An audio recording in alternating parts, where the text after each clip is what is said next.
Bismillahir Rahmanir Rahim. An important issue regarding the Islamic economic directives is the forbiddance of riba.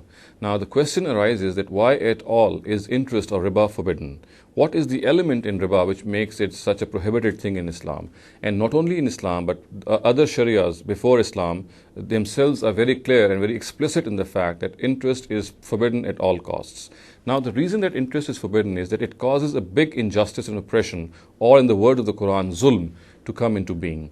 And this oppression can be seen from the fact that when a person who takes an interest-bearing loan, he has not only to return the principal amount, he has also to create the amount which is over and above that principal amount, and which is called interest. So we know that whenever we borrow money, we spend that money. We of course consume that money. That money can be consumed for our own needs, and it can also be consumed for our business or trade needs. And once one has to return this amount, not only the original amount has to be returned, but also the amount which is over and above the original amount, which is actually the amount of interest, has to be returned also. So this causes a lot of injustice to come into being, because we know that something which has to be borrowed, has been consumed. So not only is the original amount to be returned, but the amount which is over and above the original amount, that has also to be created in the first place, because it had been consumed in the first place. So this brings into existence an injustice which the Quran calls zulm.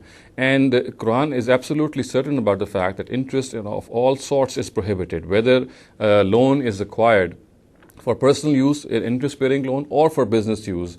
The issue of interest is notwithstanding whatever the consumption or the nature of consumption of that loan is, whether the loan is consumed for one's own private purposes or whether it's consumed for one's business purposes. It's absolutely not allowed to charge interest on any loan. Now, in the time of the Prophet also, there were people who thought that interest is something which is very familiar to sale and purchase, and the Quran was very stern on them.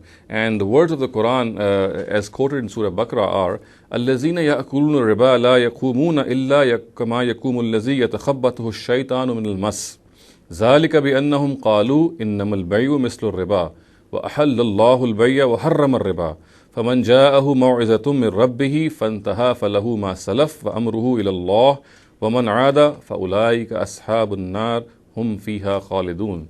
A translation of this verse of Surah Baqarah reads, "Those who devour interest will rise up on the day of judgment like the man whom Satan has driven to madness by his touch, because they claim that trading is like interest. And how strange it is that Allah has permitted trading and forbidden interest.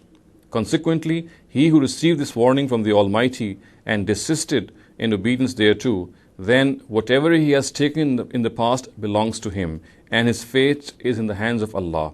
And those who repeat this offense will be companions of the fire, and they will abide therein forever."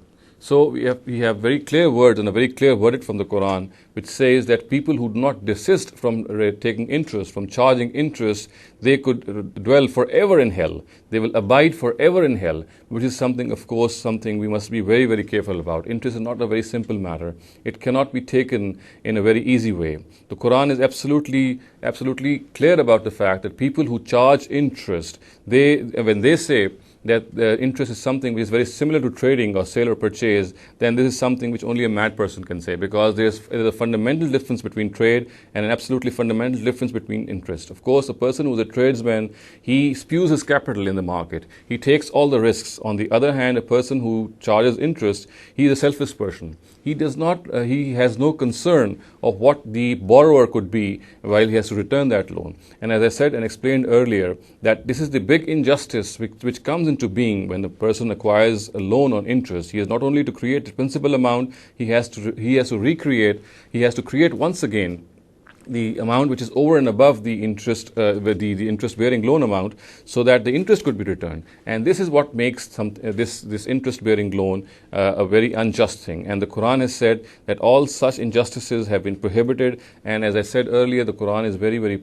stern about the fact that people who, in spite of this warning, do not desist from charging interest, they could dwell in hell forever. أقول قولي هذا واستغفر الله لي ولكم ولسائر المسلمين والمسلمات.